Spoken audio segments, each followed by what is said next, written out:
गुरुदेव जय गुरुदेव जय गुरुदेव जय गुरुदेव। नाम किसका? जय गुरुदेव। नाम किसका? जय गुरुदेव। नाम किसका?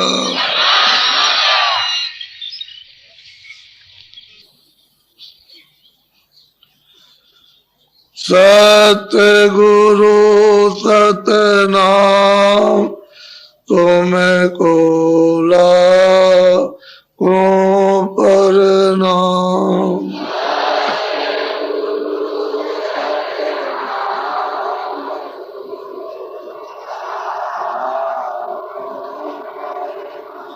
सतगुरु सतनाम तुमको लाखों प्रणाम।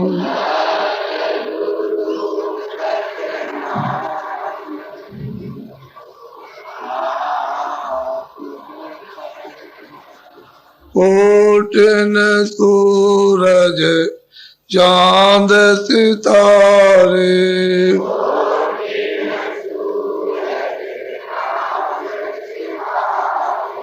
कोटिन सूरज चांद सितारे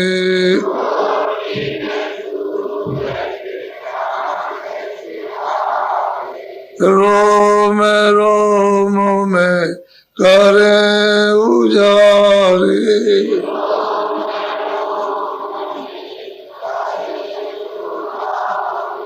रोम रोम में करे उजारे।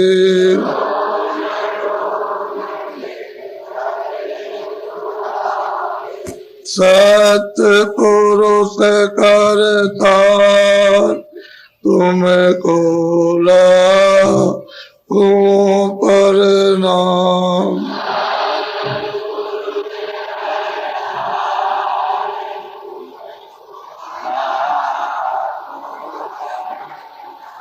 अरबों सूरज चांद सितारे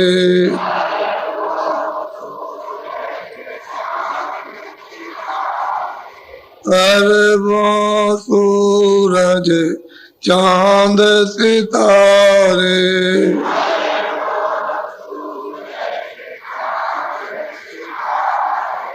रोम रोम में करे उजारे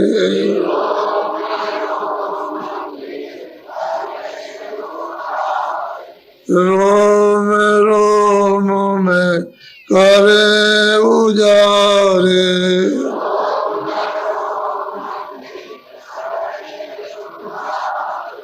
अलग पुरुष करतार तुमको लाखों प्रणाम।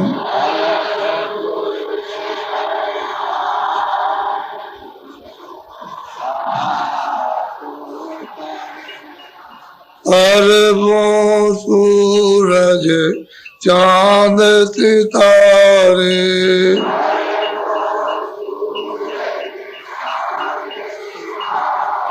अरबों सूरज चांद सितारे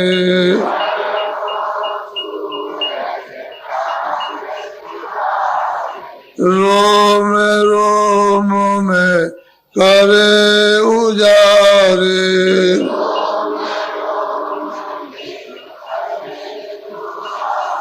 रोम रोम में करे उजारे।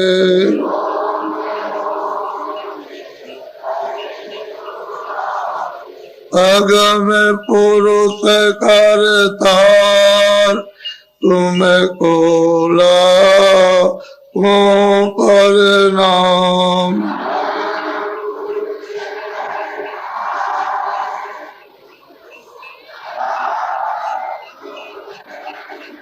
नील नील शशि बाण उतारे।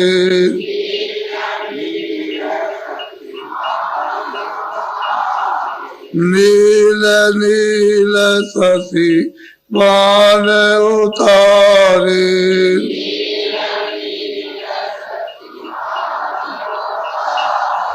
रोम रोम में करे उजारे।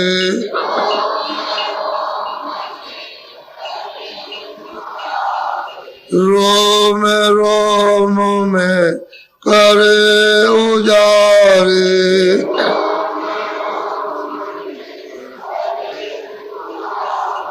अनामी पुरुष करतार तुमको लाखों प्रणाम।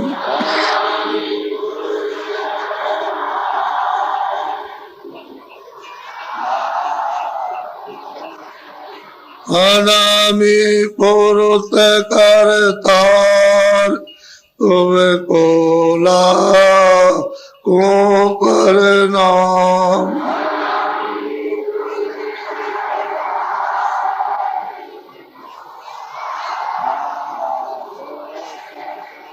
सतगुरु सतनाम तुमको लाखों प्रणाम।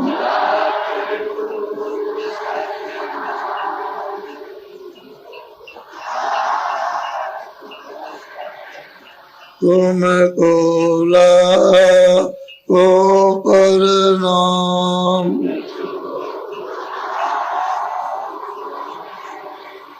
तुमको लाखों प्रणाम।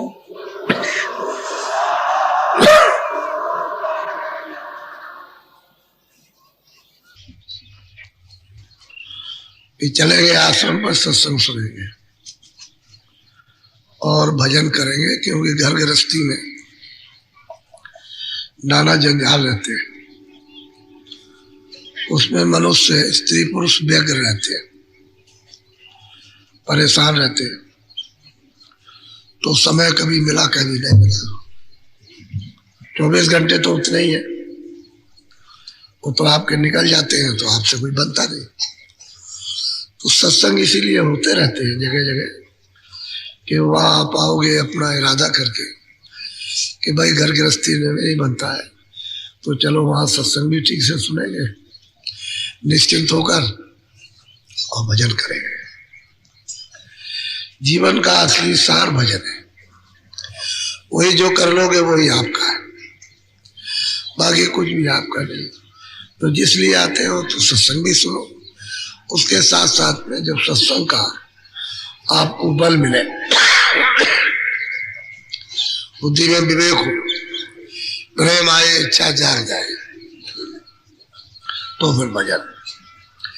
क्योंकि जीवात्मा को मनुष्य की मंदिर पर बैठी है, वो सो रही है, उसे जगाना। अचेत है, बेहोश है, उसे होश में लाना है। और बिना भजन के होश में आएगी नहीं। भजन कहते हैं शब्द को सुनना, नाम को सुनना, आवाज को सुनना, उसको भजन कहते हैं। आवाज से ही जगेगी।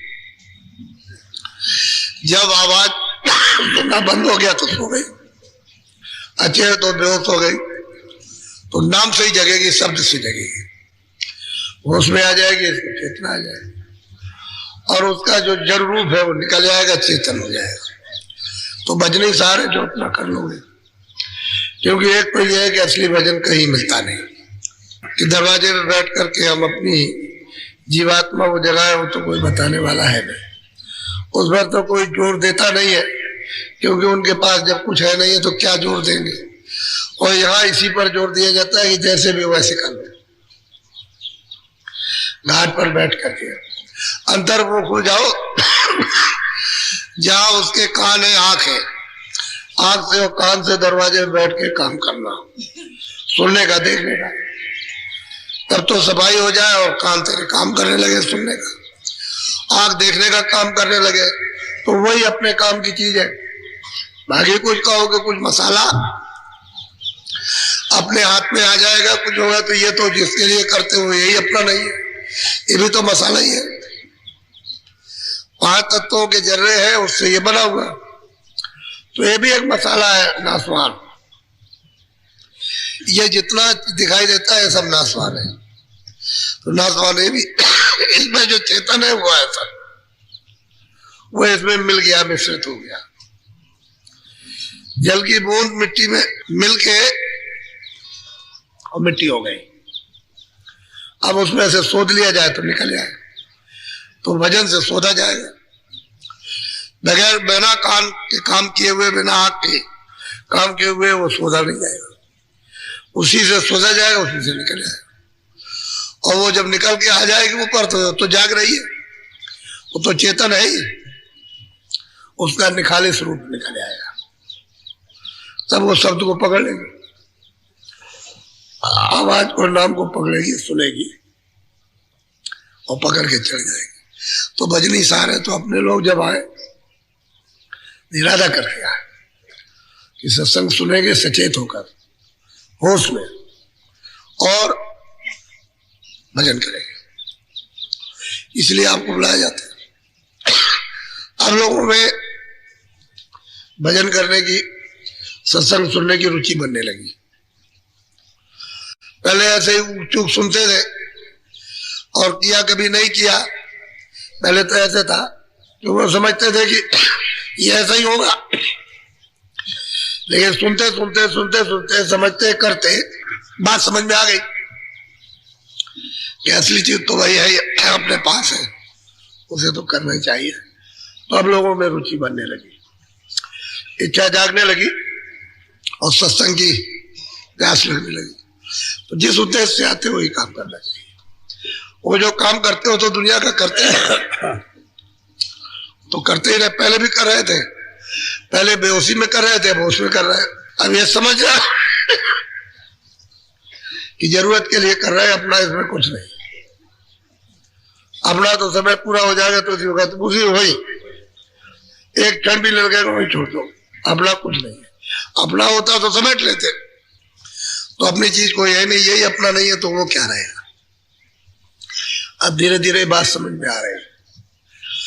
और आपने 10 दिन का सत्संग, जो लोग प्रयागराज में पहुंचे उन्होंने सुना। आपको कोई दुनियावी बात कुछ नहीं, आपको किसी तरह का कोई संकेत नहीं, प्योर निर्मल शुद्ध है। आपको आत्म परमात्म संदेश सुनने को मिला और बहुत ध्यान से लोगों ने सुना। जितने भी लोग आए, चलना फिरना उठना बैठना सबका बंद था।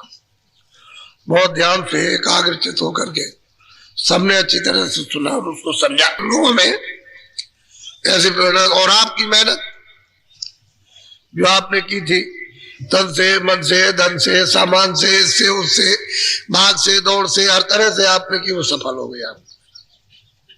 मैं ऐसे ही मेहनत सफल होती है, जब करते रहो, साथ सामान तैयार हो जाएगा, सफल हो जाएगा। ऐसे होता है।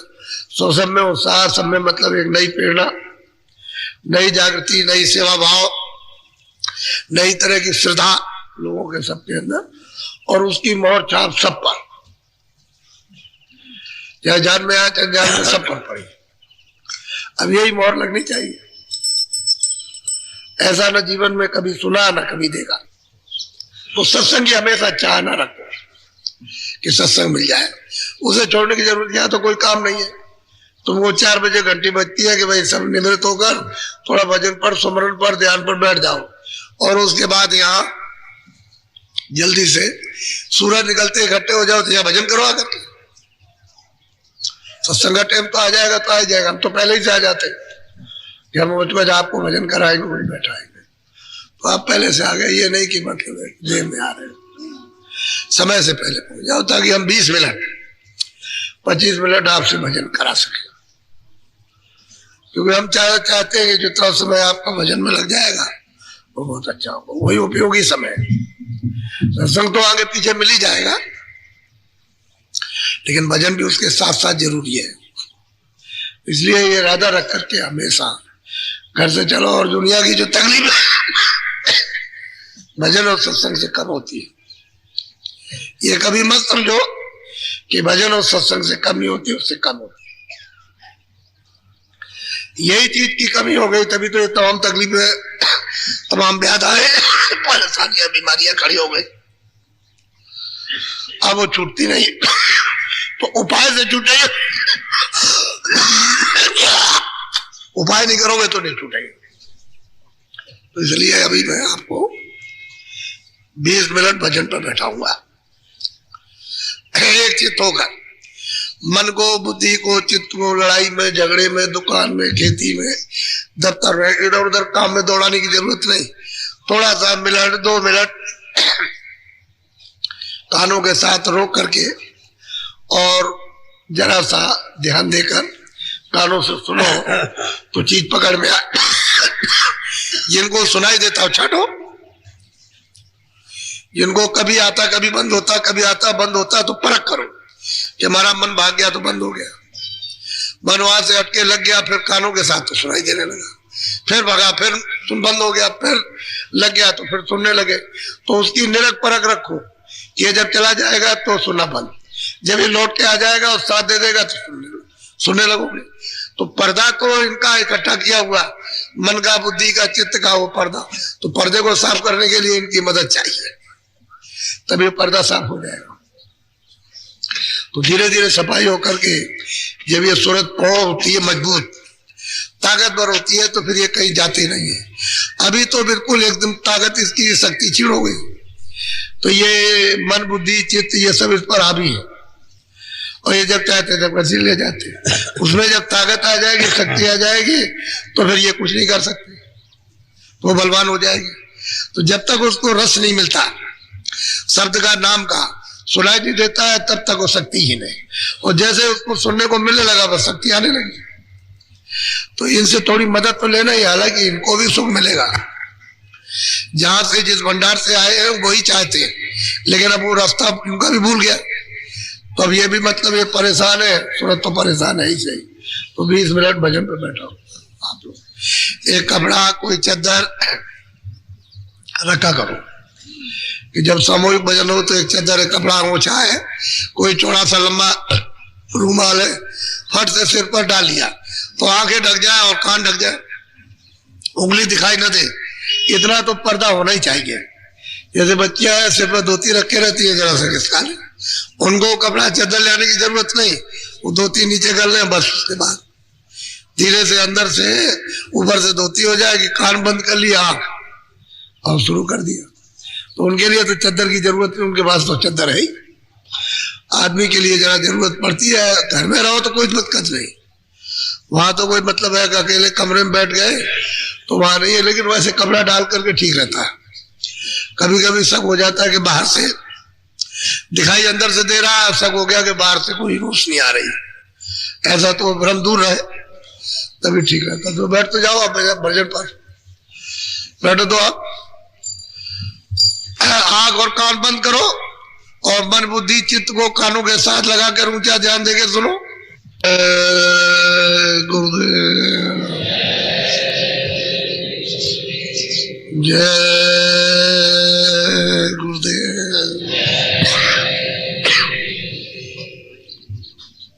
जय गुरुदेव नाम किसका,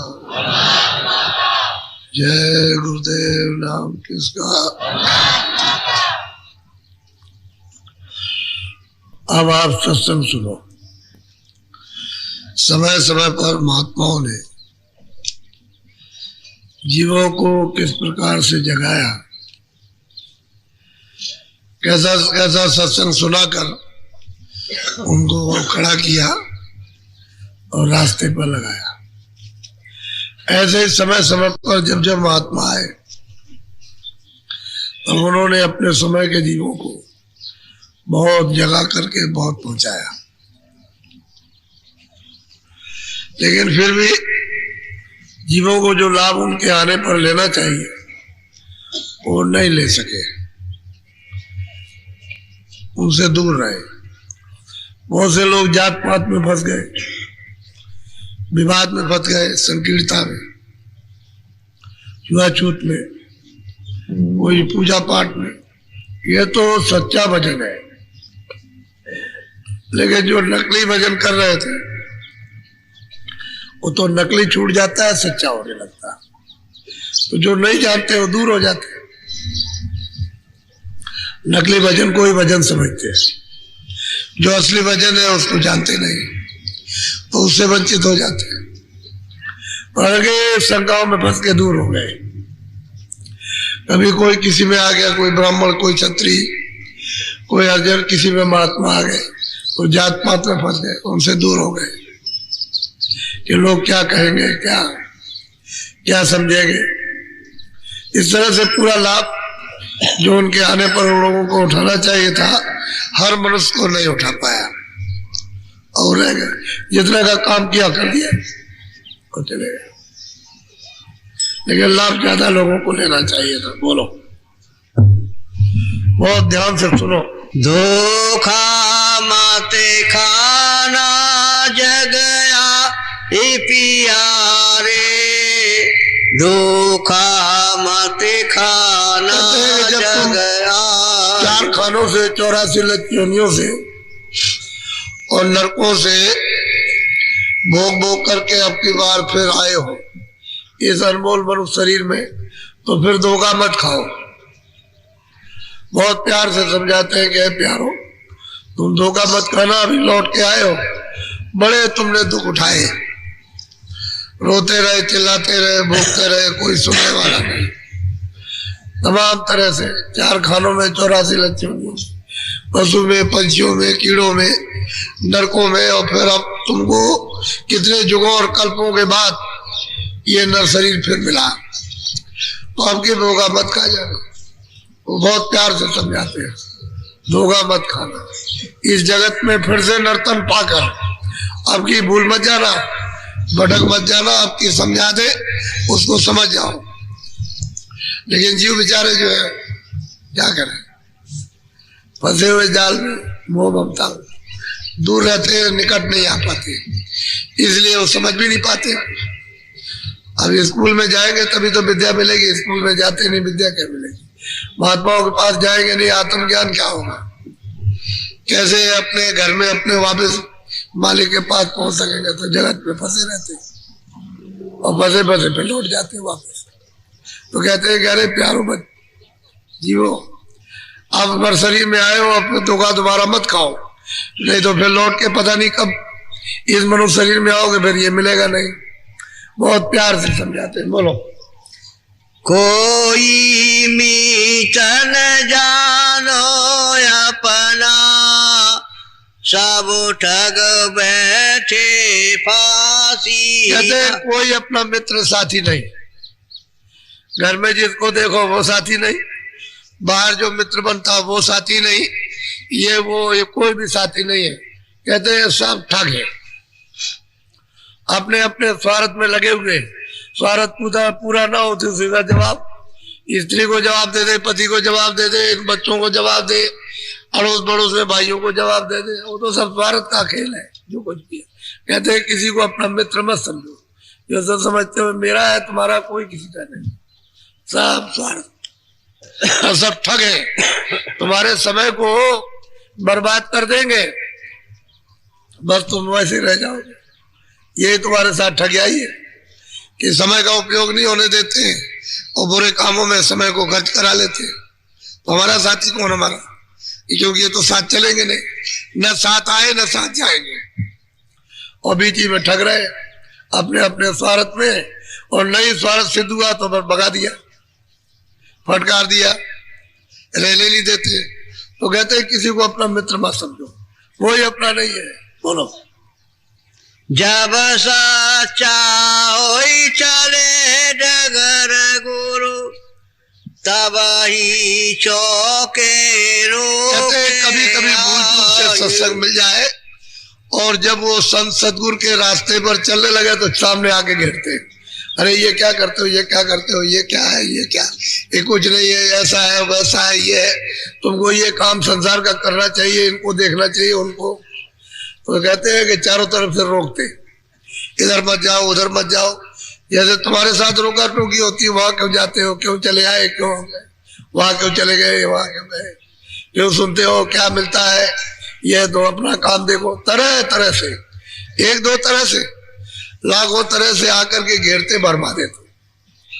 अब जीव अगर पक्का ना हो तो मैं छोड़ दे, और वो साथी है नहीं, अपने मित्र है नहीं, वो तो ठग है, अपने मतलब के लिए हमको ठग रहे हैं कि अगर ये निकल गया तो ये मेरा मतलब पूरा होगा नहीं, इसलिए ठग रहे हैं। कहते हैं सब डगर रोकते हैं आकर के, उधर मत जाओ, ये मत करो, भजन मत करो, ऐसा मत करो, सत्संग मत सुनो, अच्छे काम मत करो, इसी में इसको रोकते रहते हैं, बुरे काम कराते रहते। बोलो। ऊंच नीच काय वचन तोख के, मन को तेरे दे। महापुरुष कहते हैं ऊंचे नीचे, डर के, बह के, प्रेम के, इसके उसके, स्वार्थ के, सब बच्चों को कहते हैं, और मन को कहते हैं भरवा देते। ये तो वैसे ही भूला भटका था, लेकिन भरवा दे पर पक्का हो जाए, थोड़ा सत्संग सुन ले और मजबूती आ जाए तो फिर कुछ नहीं कर सकते। तो कहते हैं फिर छोड़ देते, कहते हैं कि अब ये नहीं चक्कर में आएगा, अब तो निकल जाइए, फिर कुछ नहीं, फिर तो। लेकिन तेरा कच्चा मन देखेंगे तो भरवा देंगे। जरा सी कमी देखी ऊंच नीच से, कहीं कहाँ कमी है, कैसे बोलेंगे, किस तरह से, जात पात का डर, इसका डर, उसका डर, उसका काम काज का डर, वो छोटे बड़ों का, रिश्तेदारों का, सब बह दिखाएंगे ऊंचा नीचा। जब देखेंगे कोई कमजोरी है तब तो बहका देंगे, तो देखेंगे अब कुछ नहीं है तो कहेंगे जाओ, फिर कोई मतलब नहीं, क्योंकि उससे स्वार्थ तो सिद्ध होगा नहीं, तो छोड़ देंगे। ऐसा बहुत बिरला होता कोई, नहीं तो बहक जाते हैं। बोलो। इनसे रहना समझ बूझ कर है यह बैरी दिखला। तुम्हारा समझ बूझ के रहना, इनसे होशियार रहना, तुम्हारा इसमें कोई हित करने वाला नहीं है, ये पक्के दुश्मन है।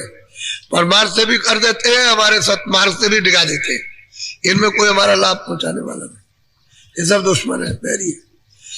उससे अलग कर देंगे, जाने नहीं देंगे, इसलिए बेचारे जीव को भजन करने नहीं देंगे। तो इस तरह से चारों तरफ से घेर घार करके और उसको बहकाते, कहते हैं इनको अपना साथी मत समझो, ये दुश्मन है, बैरी है, और जो नहीं करने दे कुछ भी तो दुश्मन बैरी है। वही तो मीरा ने गोस्वामी जी महाराज को पत्र लिखा था कि हम ऐसा क्या करें, तो उसने कहा भाई जिसने राम से स्नेह नहीं है उस प्रभु से, उसको तो ऐसा तजना चाहिए जैसे दुश्मन को छोड़ देते। तो कोई भी हो, दो शब्द में जवाब दे दिया, वैसा ही मीरा भाई ने किया। देखा कि इससे अब कुछ नहीं बनेगा तो कहा जाओ, तो निकल जाओ, नहीं तो जान मारने के लिए सब तैयार, मार भी दे कोई बात नहीं, लोग लोकाचार के लिए खत्म भी कर दे तो कोई अर्जा नहीं है। जब देखा अब ये नहीं हमारे, जाओ निकल जाओ, तब छोड़ते हैं, ऐसे नहीं छोड़ते। तो छोड़ दे तो बहुत अच्छी बात है, घेराघारी बंद कर दे, कहते हैं इनसे समझ बूझ के रहना कि ये किधर लिए जा रहे हैं, क्या कहना चाहते हैं, क्या करना चाहते हैं, क्या कराना चाहते हैं, समझ बूझ के और मजबूती से सत्संग के बच्चों को पकड़े रहना। तो इनको तोड़ लोगे, समझ लोगे, तो फिर इनके चक्कर में नहीं फंसोगे, और जरा सा भी अगर भूल गए तो फौरन आपको फंसा देंगे। तेरी हानि लाभ नहीं सोचे अपने स्वार्थ। कहते हैं कि भाई तेरा ये हानि लाभ नहीं, कि तेरा हानि क्या लाभ क्या, कुछ नहीं, उनको तो अपना स्वार्थ सिद्ध करना है। तू कहीं भी चला जाए, मर जाए, कुछ हो जाए, उनका फायदा हो जाए, अपना अपना देखते हैं सब, और तेरी हानि और लाभ में उसमें कुछ नहीं। तो रोए दिन भर रोता रहो, चिल्लाता रहो, तो कोई सुनने वाला नहीं, उनका स्वार्थ सिद्ध होना चाहिए। बस कहते हैं इससे तुम्हारे मित्र है, साथी है, ये रिश्तेदार, बाकी कोई अपना। तू भी चतुरा गुरु का प्यारा, उन संग रहूं गुरु चरण समा। चतुर बन जाओ, होशियार, उनके साथ रहो, लेकिन तू अपना मन अपना चित्त चरणों में लगाए रहो, महापुरुषों के, उनके साथ रहो, वो तुझे क्या धोखा देंगे। जब गुरु की आज्ञा का पालन करेगा, उनके शब्दों को याद रखेगा, कुछ नहीं कर सकते, वही रहो उसी जगह। उनसे खुद काम ले ले, उनके चक्कर में मत फंस। तो जो होशियार होते हैं उनसे सब काम ले लेते हैं, और सब जानते रहते हैं कि देखो अपने स्वार्थ की बात करते हैं, अपना काम ले लेंगे, उनके चक्कर में कभी नहीं फंसेंगे, वो धीरे से निकल जाएंगे। पीछे रोता रहेगा, बड़ा होशियार निकल गया, बड़ा चालाक निकल गया, हमारे चक्कर में नहीं आया। तो होशियार सावधान रहते, जो गुरु के प्यारे और शब्दों को जो पकड़े रहते हैं, वो कभी चक्कर में नहीं फंसते, वो हमेशा जगे हुए रहते हैं। नहीं तो बहका देंगे, आप फंसा देंगे, जहां जाइए उसी जगह पर सब फंसाए हुए एक दूसरे को, निकलने नहीं देते, और मिलेगा कुछ भी नहीं। अरे भाई कोई कहे कि मैं धमधाम मैंने कमा लिया, मैंने ये चीजें बना ली, तो क्या उसका क्या है? जब यही नहीं है, किराए का मकान है, इसी को गाली करना है, तो बाकी और क्या रहेगा आपका? क्योंकि ये देसी आपका नहीं है, सामान्य आपका नहीं, यही आपका नहीं है। ये तो अभी मिला, अभी खत्म हो जाएगा। देखते देखते मिला, देखते देखते बच्चा चला जाता, बच्ची चली जाती, पति चला जाता, पत्नी चली जाती, ये खत्म हो जाता। नाता रिश्ता तो टूटा ही, मानने की चीज है कि भाई तुमने मान लिया, लेकिन रिश्ता नाता जिससे करना चाहिए तो उससे तो किया नहीं। अब महापुरुष मिलते तो जिससे रिश्ता नाता टूट गया उससे जोड़ देते, तो तुम हमेशा के लिए निर्भय और अचल हो जाते। उससे तो संबंध टूटा, अब ये जोड़ रहे हो रिश्ते नाते नासमान वस्तुओं से कि ये मेरा रिश्ता, ये मेरे, ये उसके, वो उसके, मैं इस जात का हूं, मैं उस जात का हूं, ये इसमें किसका रिश्ता नाता? पर्दों से। ये तो खोल है, खोल से रिश्ता नाता, चेतन से तो जोड़ा नहीं। चेतन तो बेचारा क्या करे, जड़ में फंस गया, चेतन मिलता नहीं। जब तक महापुरुष नहीं मिलेंगे तब तक क्या पता चलेगा उसको। यानी इतना सुलभ है, इतना सीधा है, इतना आसान। ये घर तुम्हारा नहीं है तो परदेश है। बहुत दिनों से यहाँ आते जाते रहे, कब तक कहाँ रहे? आए गए आए गए आए गए, कितने बार अपना देश बनाया, लेकिन कभी देश अपना नहीं हुआ, ना तुम देश के हुए। बस खाली अज्ञान में बोल रहे हो कि मेरा देश है, मेरा घर है, मेरे रिश्तेदार, मेरे साथी, कोई किसी का नहीं। सब टूट गए। जहां गए हो वहां तो ये कोई रिश्ता नाता नहीं। इन जड़ वस्तुओं तो चेतन ही चेतन है। वहां न कोई जन्मता है, न कोई मरता है, न अग्नि है, न पानी है, न वायु है, न ये मकान है, मनुष्य शरीर, ये कुछ नहीं है। न ये पृथ्वी है, न सूरज है, न चांद है। ये झगड़ा झंझट वहां है ही नहीं। ये तो सब मसाला बाहर निकाल दिया, यहाँ झगड़ा झंझट हो गया। इसमें जीवात्माओं को ला करके तपस्या के बसीभूत होकर के दे दिया मालिक ने। अच्छा ठीक है, तो जब वो मालिक खुश हो गया तो उसने दे दिया, यहाँ ला करके फंसा लिया। अब इसमें फंस गए तो छोड़ते ही नहीं हो।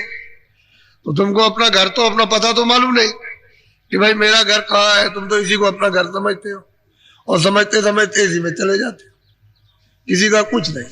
वो दुनिया देख रही है कि जा रहे हैं, वो जा रहा कह रहा था मेरा घर है, ये मेरा देश है, मेरी जाति है, मेरा है ये, और है किसी का नहीं। बस चम पानी जैसा बुल्ला उठा फूट गया, ऐसा ही नरदेही है, दिखाई दी होगा और हम उसके लिए रोते रहे। नरदेही किसी के हाथ आने वाली है, ये तो छाया है माया की, उसने गायब कर दिया। रो, यही तो मोह ममता है, इसी में तो चिल्लाता। इसी का बोध तो महापुरुष कराते हैं कि तुम्हारा कुछ नहीं है, तुम भूल भरम में फंसे हुए हो। अरे भाई जहां तुम्हारा वहां तो उसका नाश नहीं होता, वो तो सदा स्थिर और अचल है। तुम वहां चलो, तुम अपने घर से आए, अपने घर में वापस लौटो। तो जब कोई जाने आने वाला मिलेगा तब तो जाओगे, और जाने आने वाला नहीं मिला तो किसके साथ जाओगे? तुम तो चले आए हो वहां से, अभी तक वापस लौट नहीं गए।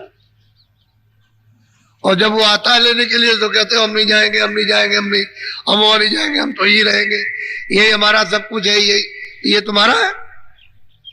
यहाँ तो तुम्हारा कुछ नहीं है। तुम कितने बार आए, किसके बच्चे बने, किसी की बच्ची बने, किसके माँ बने, किसके आप बाप बने, फिर उसी के पिता बन गए, फिर उसी की माँ बन गए, फिर उसके बच्चे बन गए। यही झगड़ा झंझट हमेशा होता रहा और अभी तक समझ नहीं पाए। तो मनुष्य अनमोल शरीर ये जो आपको मिला है वो दरवाजे पर जीवात्माओं को बैठा दिया, और ये ज्ञानवान शरीर है। इसमें बुद्धि विशेष करके लोक में तो ये समझना चाहिए कि भाई आगे क्या था, पीछे क्या और अब क्या है।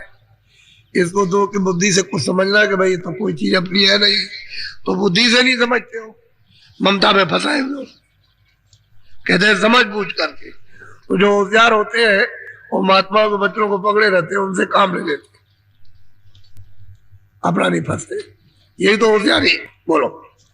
जो बेमुख गुरु भक्ति नाम से कोई तरह काबू नहीं कहते हैं कि पाए। जो भक्ति जो गुरु से और नाम से और उनके आदेश से जो विमुख है, कहते हैं वो तो कभी काबू पा ही नहीं सकते।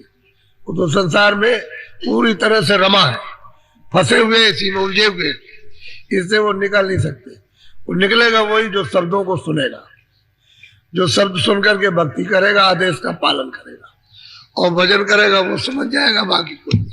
इसलिए कहते हैं कोई कोई निकल के जाता है, कोई कोई समझता है, कोई कोई निकलता है, कोई कोई आदेश का पालन करता है, वो निकल जाएगा, बाकी सब इसी में फंसे रहते हैं, इसी झगड़े झंझट। बोलो।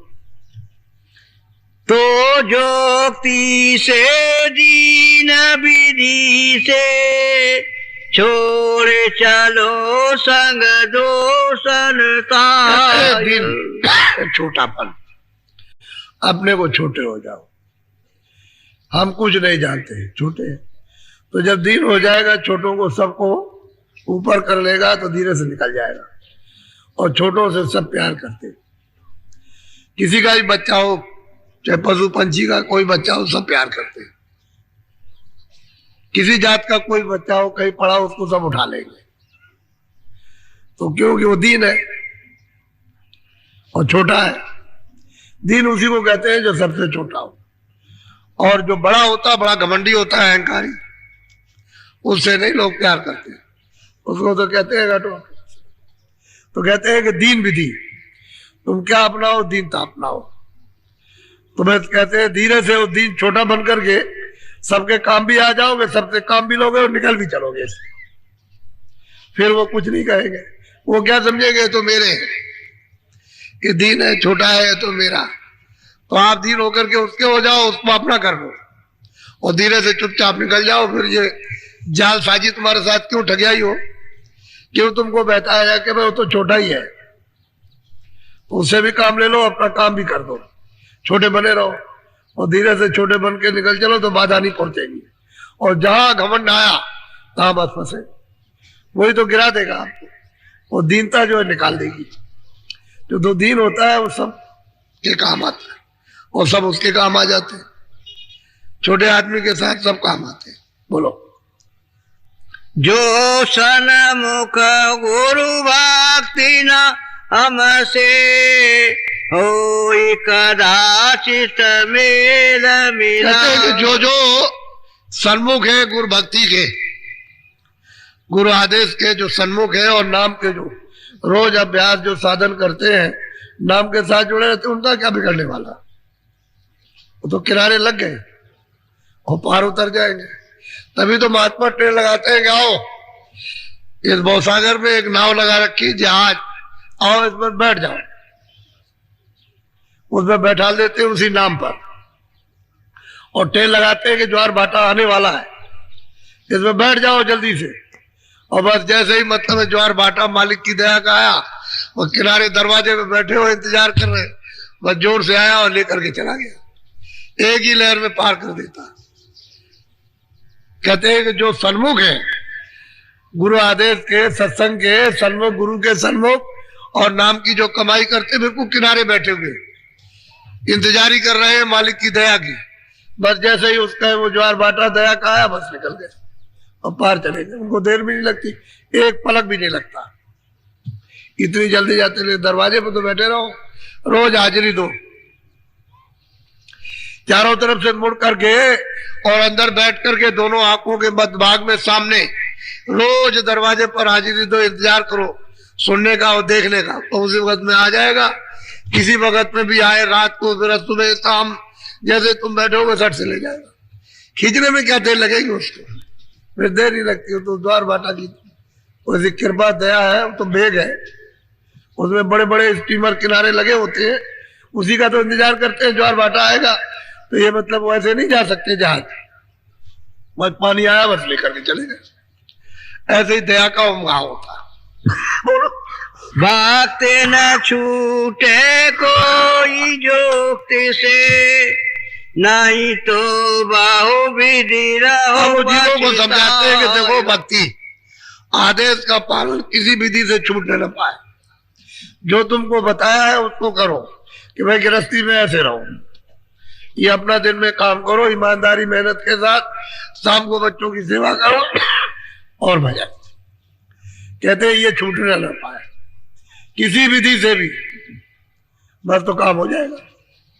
और ये छूट गया, सत्संग भी चला गया, वचन भी याद नहीं रहे जो बताया था गृहस्थी में कि तुम ईमानदारी मेहनत से काम करना, बच्चों की सेवा करना, वो भी चला गया। झगड़ा झंझट खड़ा कर लिया तो उससे भी क्या उठते हो, भजन भी नहीं करते। यानी सब प्रकार से तुम यानी गिर गए तो फिर कैसे कल्याण होगा। कहते हैं तुम भक्ति भाव से चूको मत, भजन से चूको मत, बस काम बना बनाया। इसी को तो लगाते हैं कि तुम रोज करो, नागा कभी मत करो। 2 मिनट करो, 4 मिनट करो, 10 मिनट करो, 15 मिनट करो, बनते बनते बनत बन जाए। जब 2 मिनट करोगे आदत पड़ती जाएगी तो तुम 4 मिनट भी, 10 मिनट भी, 15 मिनट भी दरवाजे में बैठे रहो, काम होने लगेगा। दरवाजे छोड़ के भगोगे तो फिर काम क्या होगा, तो काम तो दरवाजे ही पर होगा। जो हरि का दरवाजा है उसी पर काम होता है। तो दरवाजा अंदर में, बाहर तो नहीं, क्योंकि जीवात्मा में कान भी है, आंख भी है, नाक भी है। शरीर में 2 कान है, 2 आंख है, 2 नाक है। ये शरीर के तो बाहर से काम करते हैं और अंदर से जो है वो जीवात्मा की आंख कान नाक काम करते, उनसे काम लेना है। आंख से काम लो, कान से काम लो, नाक से काम लो। नाक सुगंधी का काम करती है, आंख देखने का काम, कान सुनने का काम करते हैं। ये तीनों चीजें उसके अंदर कुदरती है।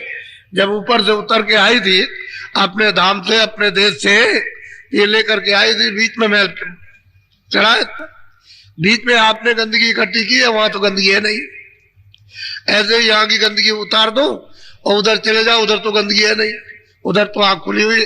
तभी तो कहते हैं उधर कोई अंधेरा अंधेरा नहीं है, वहां तो सबको दिखाई देता है। तभी तो सबने देखा, महापुरुषों ने तो देखा ही, लेकिन उनके जो प्रेमियों ने जो साधना की उन्होंने सब कुछ देखा। वो ये बाकी थोड़ी रहता है उधर, क्योंकि उधर तो कुछ बंद है नहीं, उधर तो सब खुला हुआ है। जब आंख खुली हुई है तो सब कुछ दिखाई देगा। जब सब कुछ है तो सब चीज जानी जाएगी, सबका बोध होगा, सबका ज्ञान। यहाँ तो सीमित ज्ञान है, ये बुद्धि का ज्ञान, महात्मा का ज्ञान, उसके बाद फिर परमात्मा का ज्ञान, फिर वो परमात्मा हो जाएगी, उससे भी बड़ी शक्ति प्राप्त हो जाती है। क्योंकि जीवात्मा जो उधर से आई है वो सब एक ही रूप में आई थी। किसी को स्थान दे दिया, लेकिन जब वो छीण हो गई, जब शक्ति छीण हो गई तो छोटा हो गया। वही राजा कोई दूसरा थोड़ी, आदमी तो राजा है, एक को राजा बना दिया, दूसरी राजा हो गई। अब वही अगर मतलब शक्ति पर आ जाए तो राजा हो जाए, और वही मतलब फिर राजा हो गया। और वो देखते नहीं, छोटे आदमी राजा हो गए और राजा नीचे हो गए, वो राजा बन गए। उल्टा खेल है। तो अपनी जब वास्तविक शक्ति पर आ जाओ तो बोध है, तो शक्ति है। बोलो। सते गुर पूरे कहत बनाई, बाहोरे तू भक्त कहते हैं बार बार महापुरुषों ने समय समय पर कहा कि तू बार बार तू भक्ति कमा, आदेश का पालन कर। यही है भक्ति, दूसरी और कोई भक्ति नहीं। वो कहते हैं भाई तुम ये इस तरह से गृहस्थ आश्रम में रहो, साधु बनने की जरूरत नहीं, साधु गरीब बन जाओ। साधु से ज्यादा काम गृहस्थ आश्रम में आप करोगे, भजन भी कर लोगे, सेवा भी कर लोगे, दया भी कर लोगे। गृहस्थ आश्रम में रहोगे तो सब कुछ आ जाएगा, साधु से ज्यादा। क्या जरूरत है आपको घर बार छोड़ने की, घर ही में रहो। जब किसी अतिथि का सत्कार, किसी भूखे का सत्कार, किसी प्यासे का सत्कार होता है तो साधु इतना नहीं कर सकता जितना गृहस्थ कर लेगा, वो उससे ज्यादा करते। इसमें दया भाव नहीं। जब गृहस्थी में सब गुण आ जाए और गृहस्थी साधु हो जाए तो कहने की चीज है कि हम साधु हो गए। अरे गुण तो आना चाहिए था। तो गृहस्थ आश्रम में वो सब गुण आ गए, घर ही में साधु तो घर ही में रह करके मालिक को प्राप्त कर सकता। बाहर भरमेगा, भटकेगा,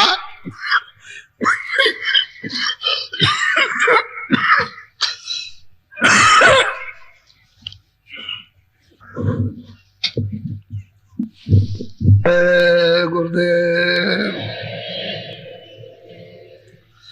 ये गुरुदेव।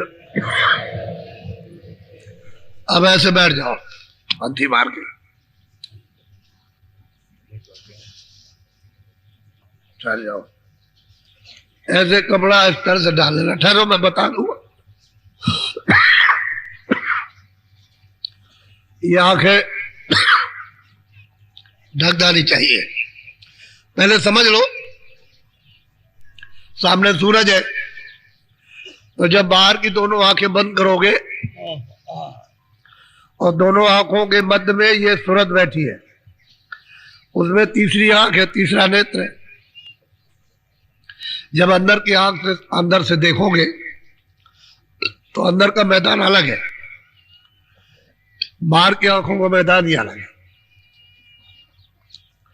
जब अंदर की आंख का मैदान तो उधर में मतलब अंधेरा है, तो पहले तो आपको अंधेरा ही दिखाई देगा, उजाला नहीं दिखाई देगा, क्योंकि कूड़ा कचरा वही जमा होता।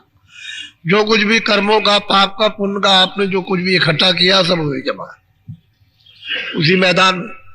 इसीलिए तो तुम्हारी अंदर की आंख और कान बंद हो गए, न सुन सकते हो न देख सकते हो, तो अंधेरा हो गया। जैसे कोहरा होता चारों तरफ से छा गया तो सूरज उरज कुछ भी दिखाई नहीं देता, मालूम होता है सूरज है ही नहीं, मकान है नहीं, कोई आदमी नहीं दिखाई देता।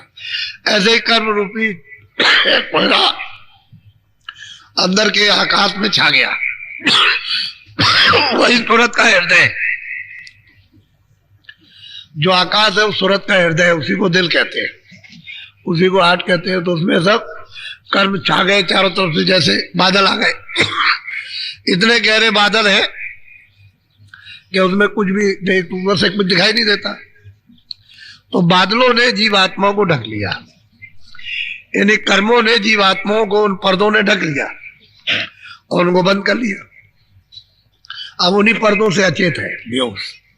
अब महात्मा जब मिलते हैं तो कहते हैं कि भाई तुमने तो कभी जब से आए हो और जब से तुमको कर्मों का अधिकार मिला तब से तुमने आंख से तो काम किया नहीं, तुम्हारा काम बंद है। न कान से आपने काम किया न नाक से किया। तो अब ऐसा करो कि तुम आंख से और कान से काम लो तो सामने देखो। तो पहले तो अपने को कुछ पता नहीं कि भाई सामने क्या चीज है, तो सामने देखते हैं उनका भाई एक जगह तुम अपनी आंख को ऐसे रोको, एक जगह देखो, एक जगह टिकाओ, एकाग्र करो। तो टिकाता है तो कहता है भाई अंधेरा ही अंधेरा है। शुरू शुरू में सबको ऐसा ही होता है कि अंधेरे अंधेरा। फिर कहता है कि हमने एक जगह टिकाया तो कुछ कुछ रोशनी, कुछ कुछ प्रकाश दिखाई देने लगा। कभी आता कभी चला जाता, कभी आता कभी चला जाता। तो कहते हैं भाई दृष्टि तुम्हारी हिल जाती है, तो अपनी दृष्टि को एक जगह जमा करके रखो, एकाग्र करके, हिले डुले नहीं, बस कोशिश इस बात की करो। तो फिर सामने दृष्टि को एकाग्र करता है तो उसके सामने वो दरवाजा, तो अंधेरे में तो मालूम होगा एक काला काला सा एक चकत्ता गोल गोल है, यानी तिल की तरह से बहुत छोटा सा, उसी अंधेरे में वो दिखाई देता है। उसी पर अपनी आंख को रोक करके रखा जाता है। तो महात्मा उस भेद को जानते हैं कि शुरू शुरू में क्या होगा, वही मतलब है गोलाकार एक काला तिल होगा, उसी पर अपनी दृष्टि को जमा के वही दरवाजा होगा। वो क्या उसका दृष्टि ठहरने का आधार है। तो उसको देखने लगता है तो कहता है कि कभी तो रोशनी आई, कभी चली गई, फिर कभी आई, कभी हो गई, फिर अंधेरा हो गया, फिर उजाला हो गया। ऐसे करते करते करते करते वो साफ हो जाता, उजाला हो जाए। इसमें बहुत से लोग कहते हैं उजाले उजाला दिखाई देता, लेकिन कहां से उजाला आ रहा है ये नहीं मालूम होता। तो उनको ये बताया जाता है कि भाई तुम और कुछ मत करो, उस उजाले में भी दृष्टि को मत हिलाओ, एक जगह करके ऐसे देखो, इस तरह से। यानी ऐसे नहीं करना कि इधर उधर देखना ऐसे कि किधर से उजाला आ रहा है, ये कुछ नहीं, एक जगह ऐसे रोको। तो जब ऐसे रोकोगे तो सामने आकाश दिखाई देगा। तो आकाश तो चमकीला तो है ही, तो दृष्टि ऐसे फिसल जाएगी, रपट जाएगी, इस तरह से ऐसे कभी इधर हो जाएगी कभी इधर हो जाएगी। तो थोड़ा सा जमा के एक जगह रखो उसी आकाश में, तो उसमें छेद हो जाएगा, सुराख होगा। जब अंदर सुराख होने लगेगा तो अपने को दिखाई देगा, क्योंकि रोशनी है, प्रकाश है, उसमें दिखाई देगा कि इसमें सुराख हो गया। तो हो जाने दीजिए सुराख, वो तो पर्दा है आकाश का। जब पर्दा टूटेगा हटेगा तभी उसके पार को दिखाई देगा, तो उसमें अंदर आग जाएगी। जब अंदर आग जाती है तो उधर साधक कहता है कि उधर से बड़ी रोशनी आ रही, बहुत तेज प्रकाश आता है। आग बंद हो जाती है, उसको सहन नहीं कर सकती, तो तेज तो प्रकाश आएगा ही, क्योंकि वो तो प्रकाश बहुत तेज है। और सूरत ने उस प्रकाश को बहुत मुद्दतों से, जुगों से छोड़ दिया। जब से आई तब से तो प्रकाश सहन नहीं होता, तो आंख हो जाती है बंद। इसी को कहते हैं साधना। हर रोज करोगे, होगा कभी बंद होगा, कभी होगा कभी बंद होगा, कभी होगा। साधक को तो ये साधना करनी है। जब उसको बर्दाश्त कर लेगा उस प्रकाश को, तभी तो सिद्धि होगी।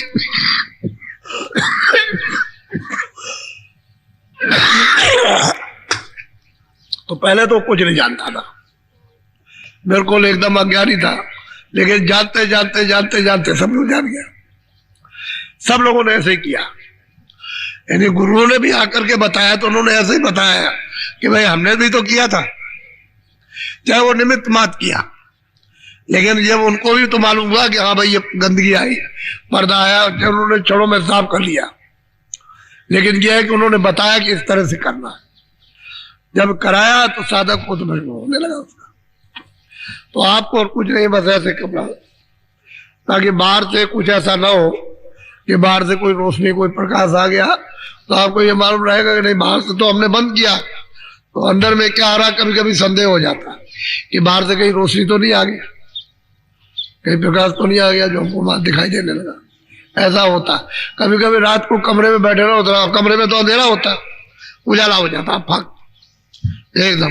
तो कहता है क्या सवेरा हो गया क्या? तो आँख खोल देता है, देखता है रात है, आधी रात, उसमें बैठ करके कर रहा और फाक उजाला हो गया, बिल्कुल एकदम दिन हो गया।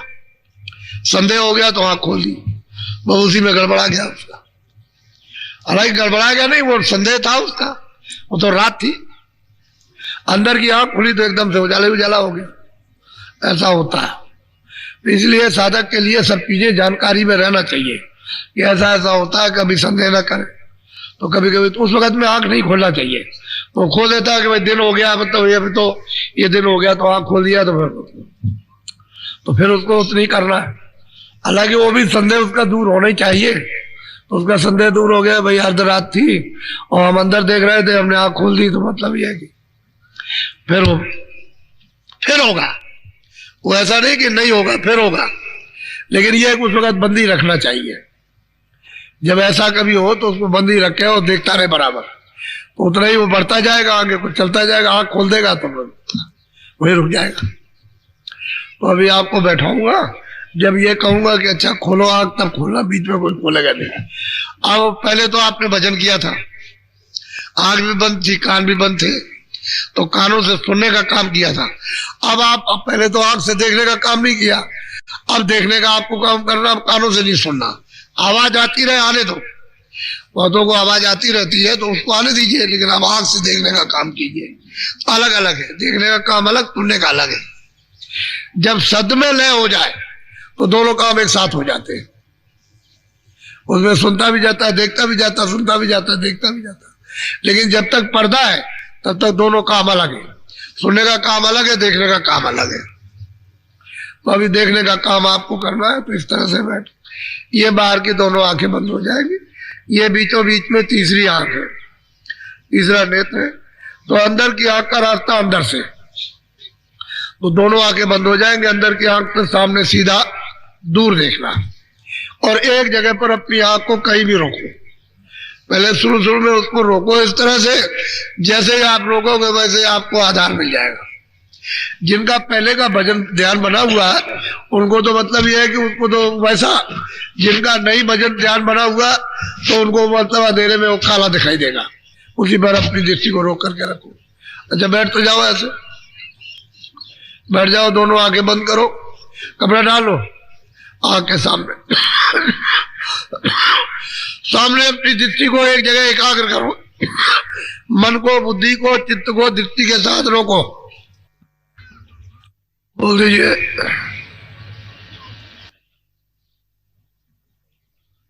खोल दो, खोल दो।